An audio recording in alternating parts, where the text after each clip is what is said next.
Hello Fishhead friends, Joe here. And give you a quick update on the 75-gallon cichlid tank. So for the last 5 weeks or so, each week I've had one female holding, like a new one each week. Currently there's 2 in here that are holding. I'm not stripping the fry or the eggs or anything like that. I am just creating all sorts of little nooks and crannies in the rocks. If I get a little baby here and there to survive, that'd be pretty cool. If not, whatever. I don't have the time or space to be raising up all these fry, although it is very, very tempting. Most tempting was... lost in the glare. Let's see here. Most tempting was the Rusty. She was actually holding for only 2 days, though.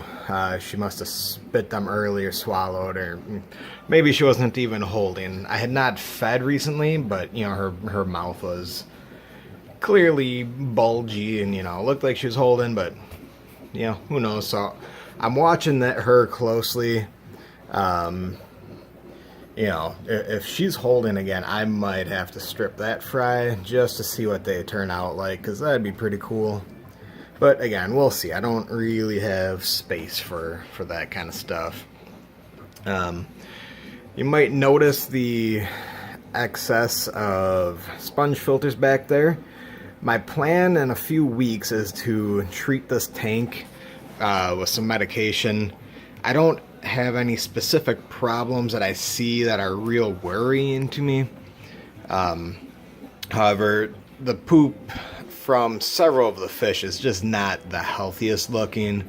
For a very long time, I see them with, I wouldn't say like white stringy poop, but it kind of looks like sausage casings with chunks of, we'll just leave it at that. It looks like sausage casings sometimes to me. It might be kind of a weird description, but yeah, whatever. And I know exactly what fish I saw that on first. That was 4 or 5 years ago on I think it was a rubescence peacock or ruby red or something like that.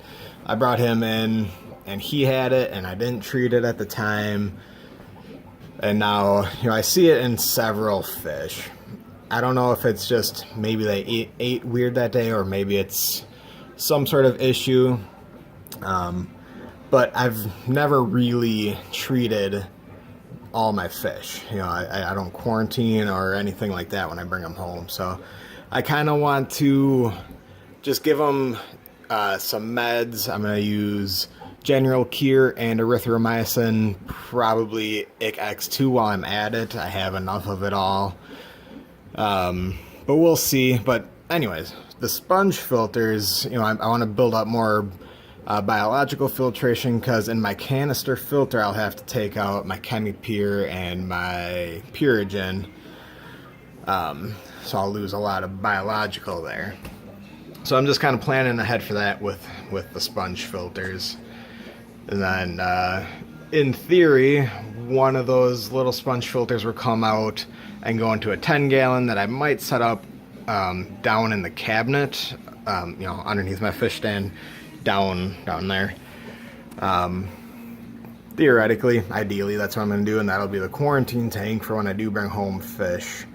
But I do it so rarely, I don't think it really pays to have one set up all the time, so we'll see. I don't know. Stuff to think about, plans to make, all that good stuff. Otherwise, as far as fry that I've seen up to 3 at one time in here. Lots of little nooks and crannies, like under this rock. Just the other day I saw one little guy.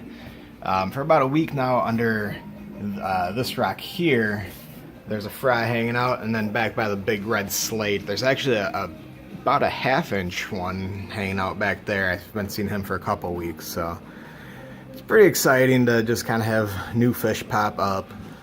There's been dozens produced in here over the last month, so we'll see what happens. Fun times.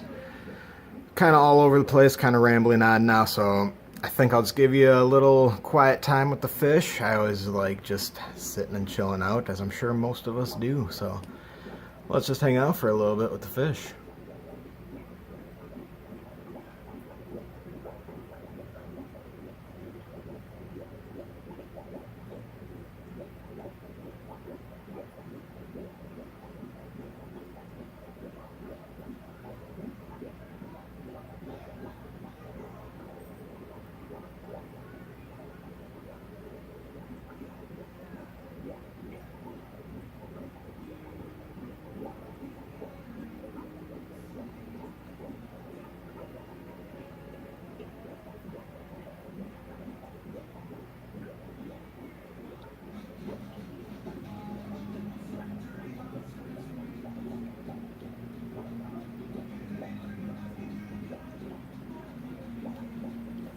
Alright guys, have a good day. Thanks for watching.